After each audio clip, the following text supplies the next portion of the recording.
A continuación, Al Pan Pan, las cosas como son.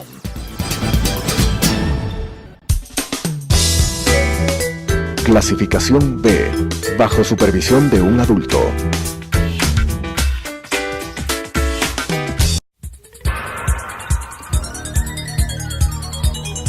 Las opiniones vertidas en este espacio por la producción y dirección del programa son de exclusiva responsabilidad de sus autores y de quienes intervienen en ellos.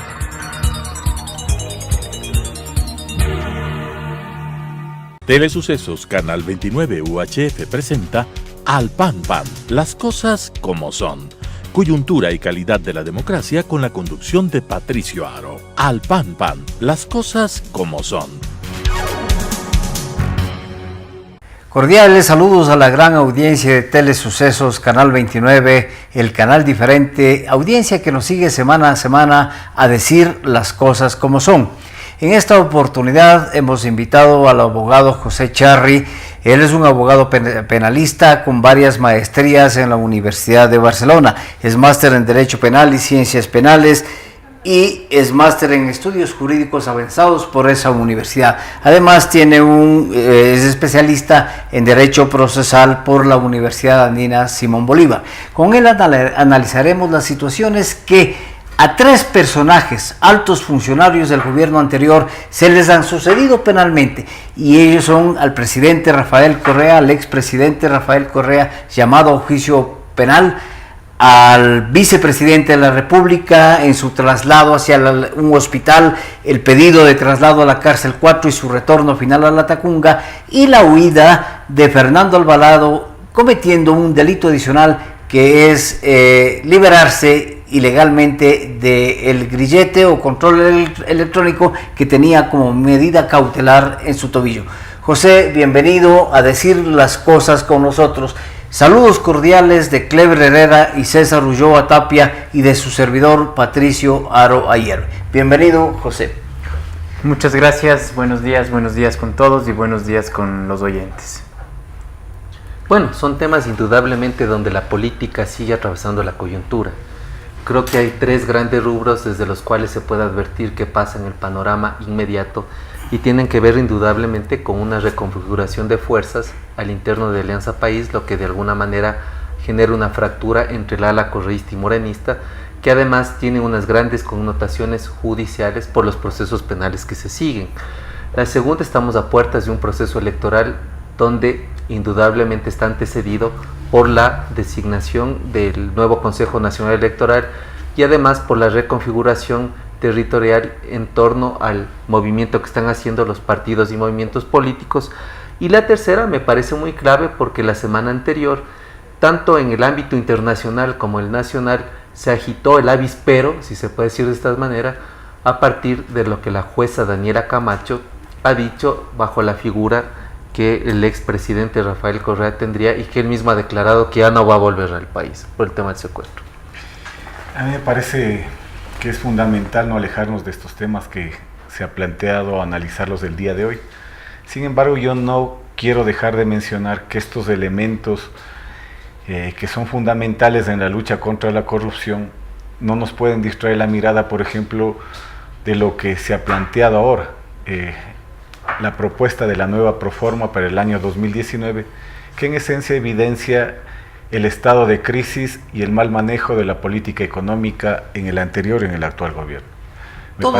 Me parece, Patricio, que es fundamental también no quitar la mirada de lo que está sucediendo en el campo Yasuní, Ispingo, Tiputín, ¿no es cierto?, donde efectivamente se sigue produciendo la explotación petrolera y poniendo en riesgo la vida de un grupo importante de ecuatorianos que están viviendo alejados de las poblaciones. Clever, también el crédito que se está acordando con China, ¿no? Justamente es todo eso de la política económica. Y finalmente me parece que a la par de esto se va dando la reconfiguración del escenario político, donde ya empiezan a perfilarse no solamente los candidatos para las elecciones seccionales, sino ya para las elecciones presidenciales del 2021. Yo solamente dejo señalado estos 3 puntos, pero me parece que son fundamentales topar lo que tú has planteado, Patricia. Ante todo eso, los áulicos incondicionales de Correa especialmente han dicho que hay persecución política, pero estamos aquí con un especialista que nos puede decir realmente si es persecución política o hay delitos flagrantes, hay delitos que se han cometido, hay delitos que deben ser juzgados y sancionados. Bueno, buenos días con todos. Lo primero que puedo decir a todos los oyentes es, como jurista, como especialista en derecho penal, lo primero que intento es separar la política de lo jurídico, porque ahí viene un problema muy grande. Cuando pensamos que los temas tienen que ser políticos y a la vez jurídicos, podemos crear una serie de sesgos o estigmas que no tienen y no son necesarios en un tema penal. Pongo un ejemplo: si estamos hablando de un asesinato, no hace falta intervención política o mediática para que el asesinato sea reprochable, es per se reprochable. Entonces, referirnos a una persecución política respecto de ciertos casos es realmente uno de los problemas que deberíamos evitar como Estado de Derecho. La justicia separada del Poder Ejecutivo y separada del Poder Legislativo es lo que nos va a permitir mantener las cosas en un orden correcto. Para el caso específico respecto del expresidente Rafael Correa, obviamente, como saben, no soy parte del caso, no soy abogado defensor de ninguno de los intervinientes y por lo tanto no tuve la vinculación dentro del proceso, pero lo cierto es que hay un autollamamiento a juicio que supera las 100 hojas, donde además hay varios elementos de convicción presentados por fiscalías, entre cartas, entre versiones de los intervinientes, ya en el secuestro al señor Balda en Bogotá, que vinculan a una especie de organización. No se puede decir una organización estatal delictiva, porque justamente se supone que el Estado no está para cometer delitos, sino para dar prestaciones positivas a las personas, pero sí una organización delictiva donde se confluye un problema a criterio de algunos respecto de que la jueza no haya llamado a juicio por la asociación ilícita, que sería tal vez un primer cuestionamiento que están haciendo algunos abogados al respecto. La asociación ilícita es un tipo penal establecido por el Código Orgánico Penal nuestro, y obviamente esa asociación da la estructura para ser llamado precisamente a un juicio a cualquier persona. Pero esta incidencia política es la que me preocupa. Sí, debería haber la separación de las funciones del Estado. Ese es el concepto de república. Pero desgraciadamente, por la metida en la mano de la justicia, eso no ha sucedido. Bueno, Patricio, yo creo que hay antecedentes que durante la década, que a mi modo de ver fue una década de transgresión permanente al Estado de Derecho, nosotros pudimos advertir ya de forma permanente, consuetudinaria, como el primer mandatario de aquel entonces, desde los espacios de la Sabatina, ordenaba lo que en materia judicial se debía hacer. O sea, eso tampoco es nada extraño. Incluso desde que hubo el Consejo Transitorio de la Judicatura, el mismo perito, el mismo veedor, Baltasar Garzón, advertía, por ejemplo, de cosas graves como el uso arbitrario de la figura del error inexcusable, como el proceso de designación de jueces donde maniataron todo, donde como desde esta modalidad cruzada que hay en la Constitución, de que la judicatura nombra a la Corte y luego la Corte manda una terna para que presida la judicatura, también hay diseños institucionales viciados. Entonces yo creo que tampoco en los 10 años anteriores hubo Estado de Derecho. Yo creo que lo que no hubo es precisamente eso, lo que hubo es un Estado discrecional donde el derecho estuvo administrado sobre la base de quien en algún momento, de manera imperial autoritaria, dijo ser jefe del Estado y por lo tanto jefe de todas las funciones del Estado. Yo quisiera destacar un elemento que acaba de proponer el invitado el día de hoy, ¿no? Y me parece importante no mezclar, y creo que no debemos caer en eso, la opinión política con la opinión jurídica.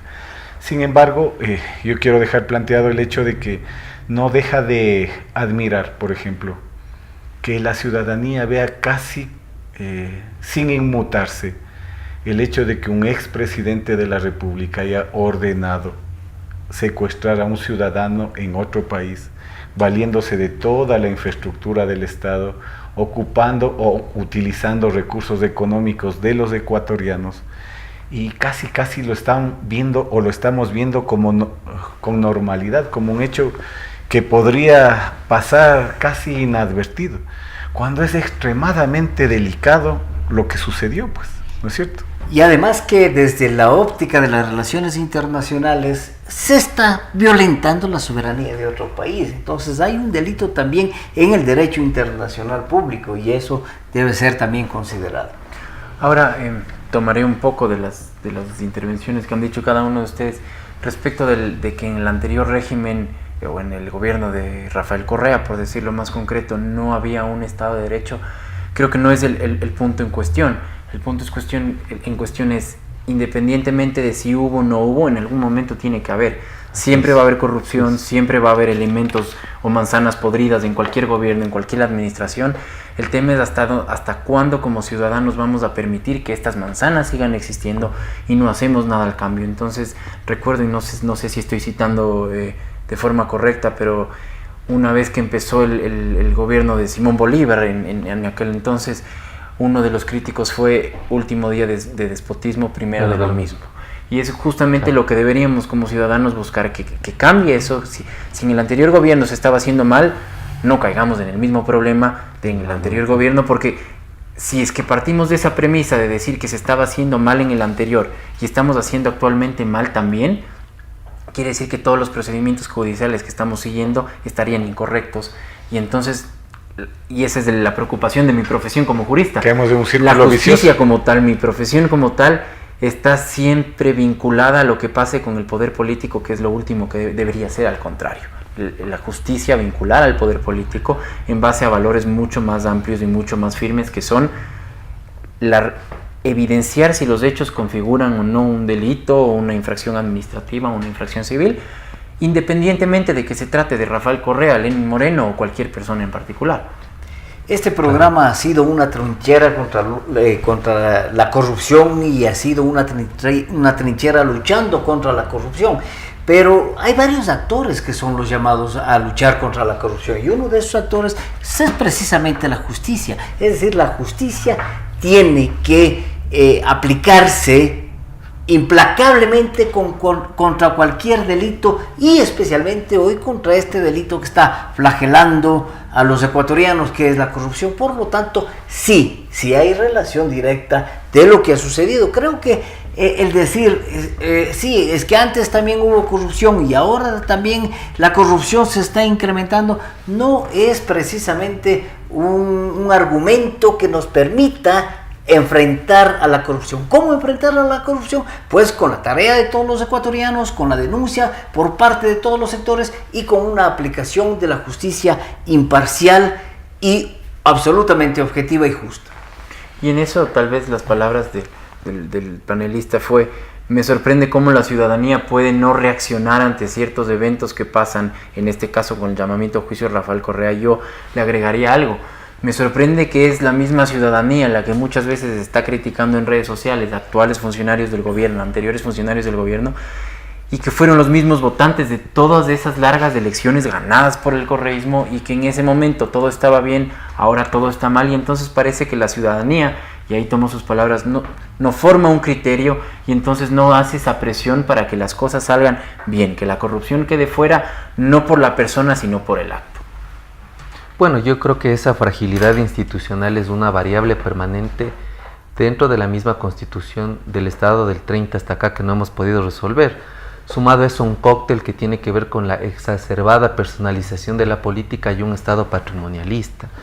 Indudablemente hay una fragilidad en la construcción del Estado de Derecho, pero yo creo que también hay una crisis de representación, porque finalmente el ciudadano lo que hace es delegar, transferir, conceder a las más altas autoridades sus intereses, sus aspiraciones, sus expectativas.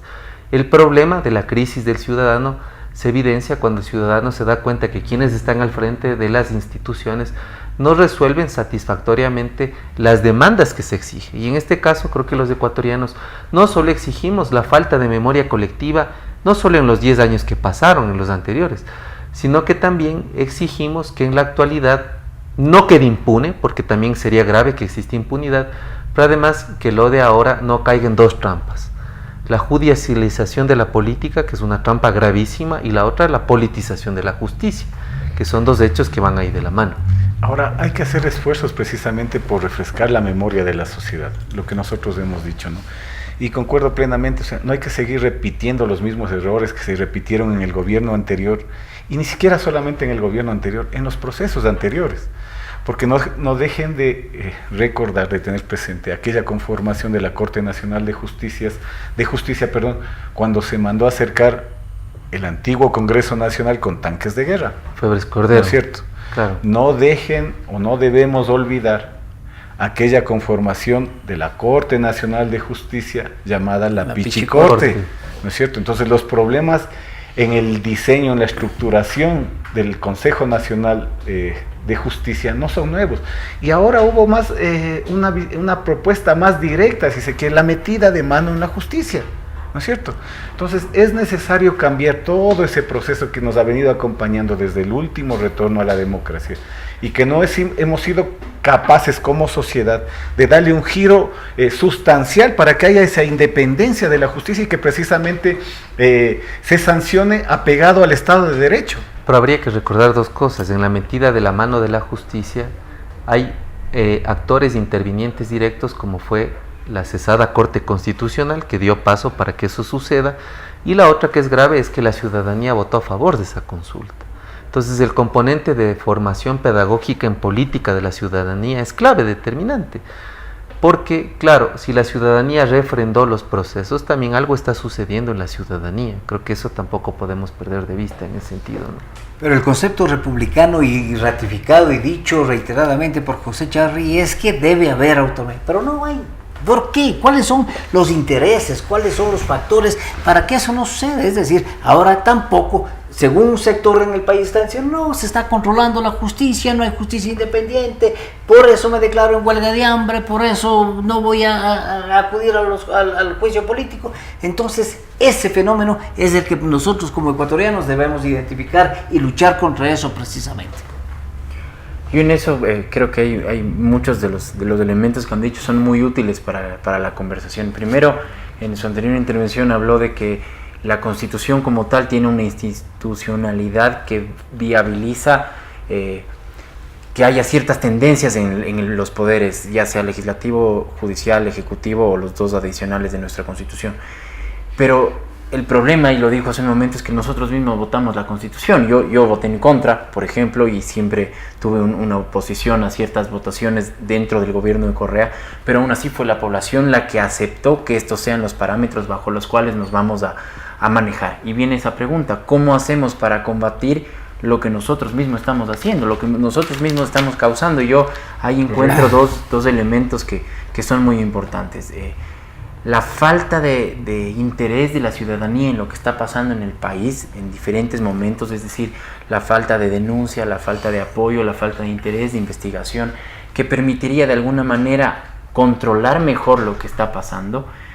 Y también, obviamente, que en el momento de ya elegir el proceso, hagamos un ejercicio, el proceso de elegir un juez, si es que la elección no está a cargo de una persona proba, toda la idea es buena, pero la ejecución va a ser mala, y así va a seguir pasando mientras quienes tomen la decisión no respeten el concepto que se está realizando.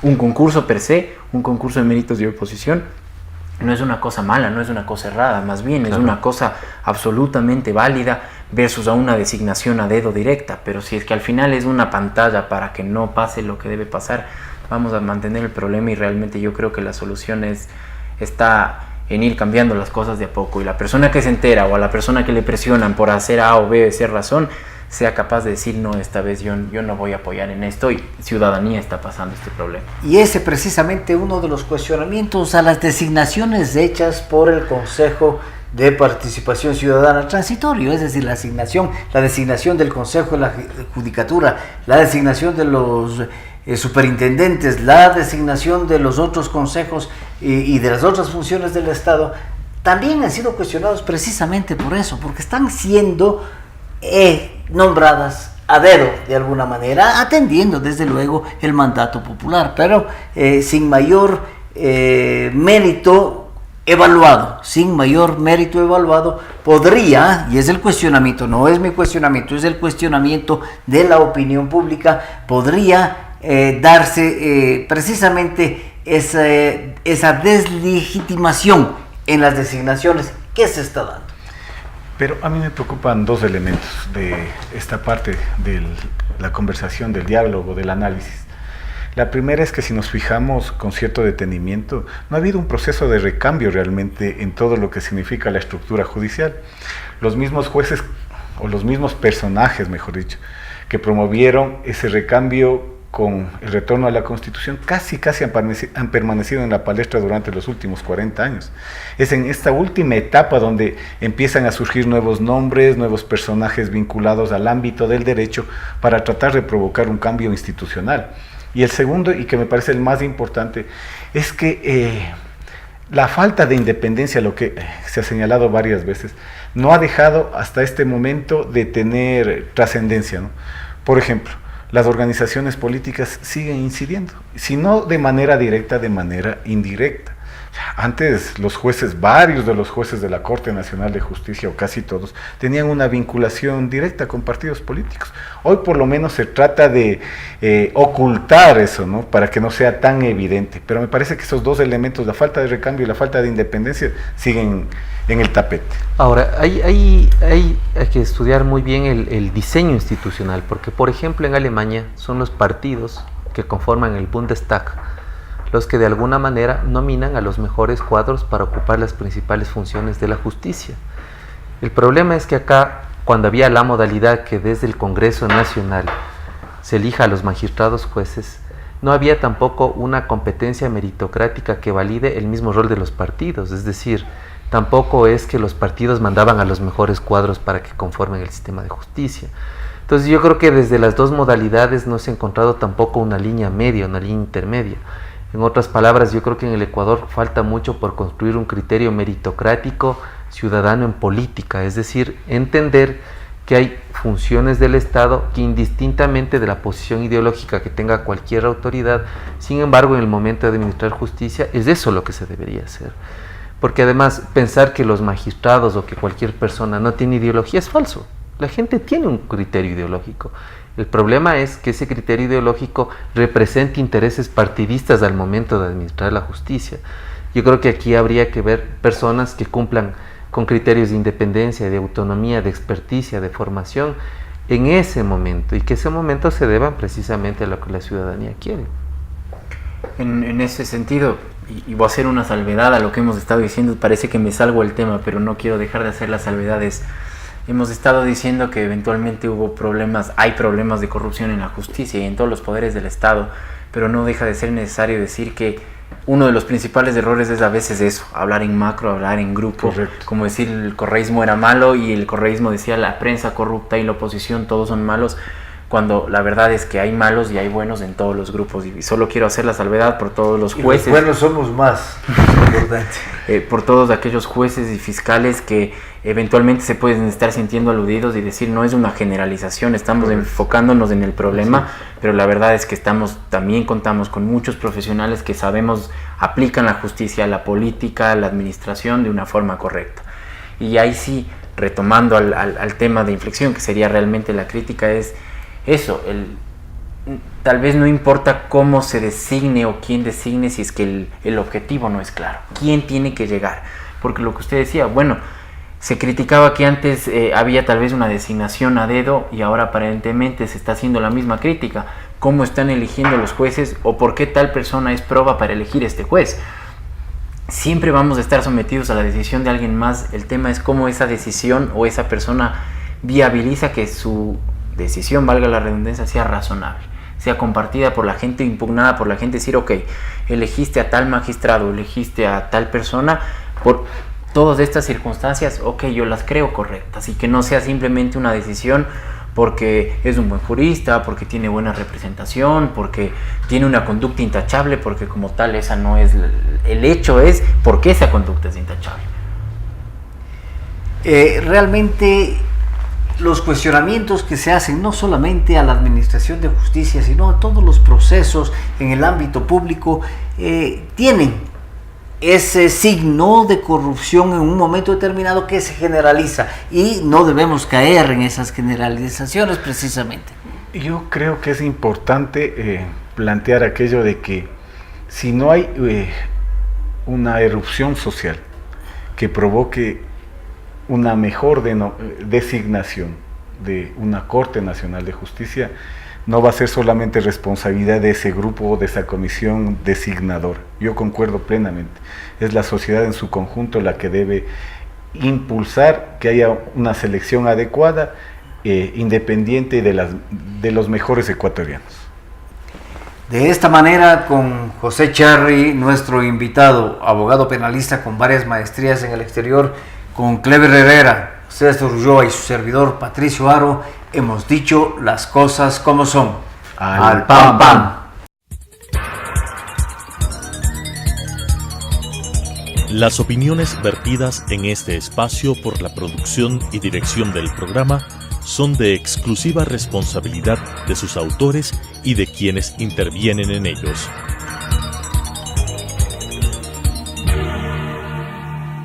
Telesucesos Canal 29 UHF presentó Al Pan Pan, las cosas como son.